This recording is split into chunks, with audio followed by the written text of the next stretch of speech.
You know, one of my favorite features on any of the DJI drones is Active Track. I absolutely love it.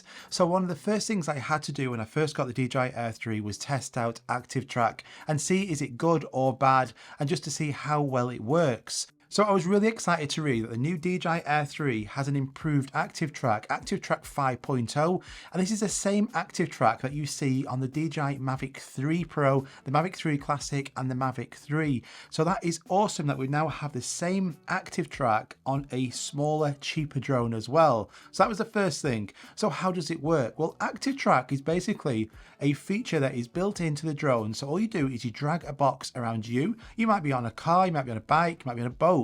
Those examples I'm going to be showing you today about how I got it to work. But Active Track falls actually inside of Focus Track. So Focus Track includes Spotlight, Active Track and Point of Interest. I'm going to be covering all three of them today and let you know just how I got on. And what's fantastic is that all three of the Focus Track features on the DJI Air 3 support the 3x telelens. They all support 4K 60 as well. And it gets even better. You can also use the vertical shooting modes for vertical video in all three of the Focus Track features. And the color profiles, you've got normal, D-Log-M and HLG, and all three of those color profiles are also supported on all three of the Focus Track. So it's not limited. It's not like you can use it on some of it, but not all of it. It's all supported. So Point of Interest, this is the most basic one. It's the one that's pretty good, but I don't really use it a lot. So you get your controller and then you drag a box around you. So let's just say, for instance, this boat. So I'm going to drag a box around this boat and I'm going to hit POI.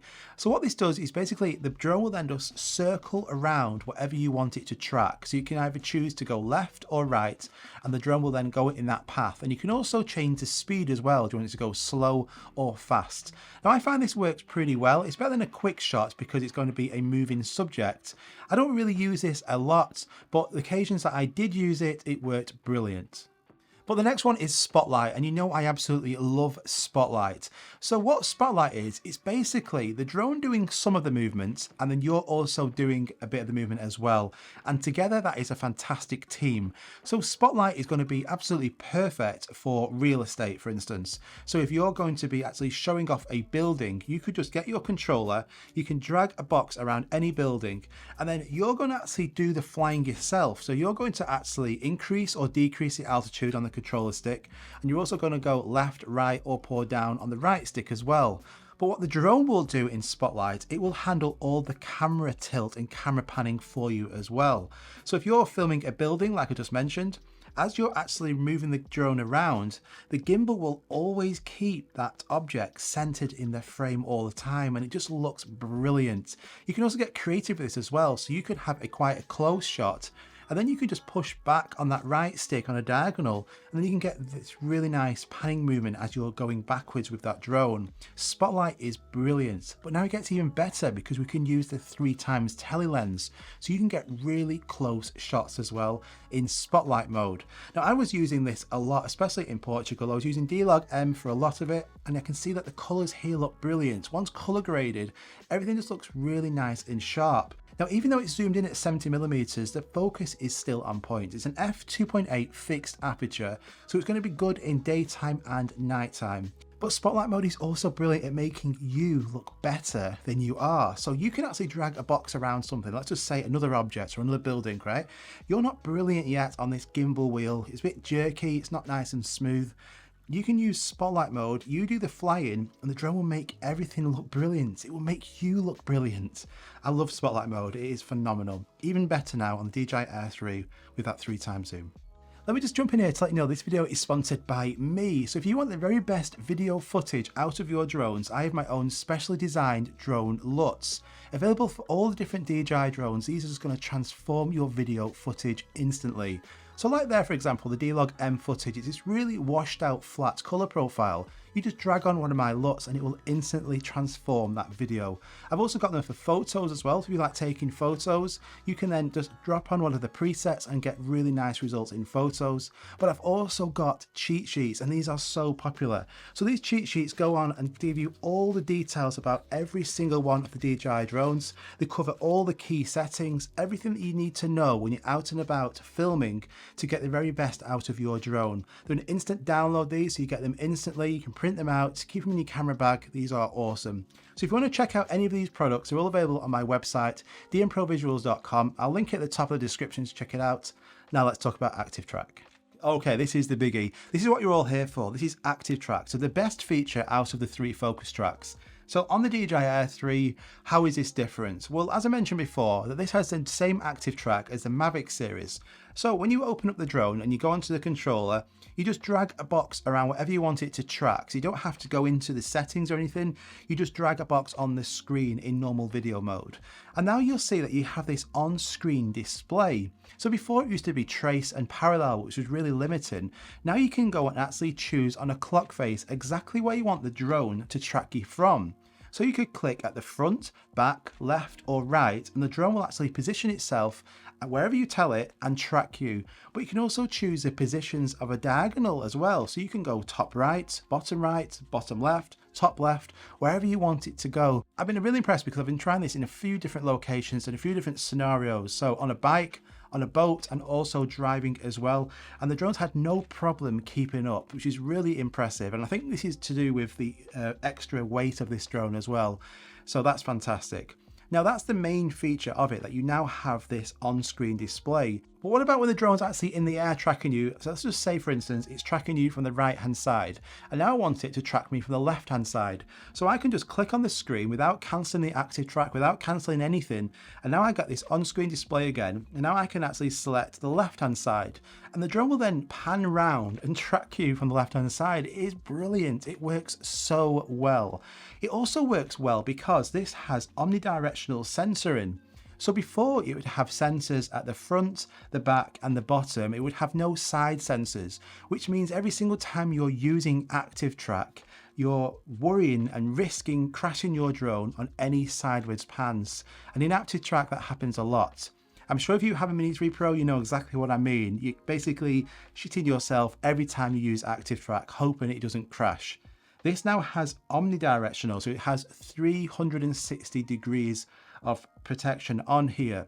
So in ActiveTrack, that's like a perfect match. It means that this is going to avoid objects and bypass them. ActiveTrack and the actual obstacle avoidance system has worked really good. But it also gets better because, let's not forget, we can use this 3x telelens. So in these ActiveTracks here, I can actually zoom into me. So this bike shot, I can hit 3x zoom and get this really close shot. Now, even though I'm going pretty fast, the focus is great as well. Now it's an f2.8 fixed aperture, which sometimes at a wide aperture like that, you will get quite a lot of out of focus areas, but you can see the video looks really super sharp, especially here. This is in the middle of the daytime, really bright conditions, and it's following a car, and it still actually keeps up, and the focus is really good as well. The quality of the video I think is really good. Now most of the shots here I'm either using D-Log-M or normal color profile. Those are my 2 preferred ones. HLG is really good if you're going to be filming like something that's really vibrant, so sunrises, sunsets, really colourful, maybe buildings or cities. That's what HLG is predominantly going to be used for. I wouldn't use that all the time. So normal and D-Log-M would be my own personal preferred color profiles that I've been using the most. You can also use the vertical shooting mode on ActiveTrack. Let's just say you want to get a vertical video, share that to social media really quickly. So you can drag a box around you. Now what I'm going to do is I'm going to select the resolution in the bottom right hand corner. I'm going to switch that to 2.7K, and then now it's going to shoot in vertical video. So I can get a vertical shot, save that, and then instantly share it onto social media. So that's going to be good. It's not 4K, but it's 2.7K. And from these results here, I think it looks good enough. But what about any limitations? One thing this has is the same as on the Mavic 3 Pro. So we have 2 lenses on here, but one thing you can't do during ActiveTrack, let's just say you drag the box around you, you've hit record, it's tracking you. You can't switch from 1x to the 3x telelens whilst it's during ActiveTrack. It doesn't work, but it doesn't work on the Mavic 3 Pro either.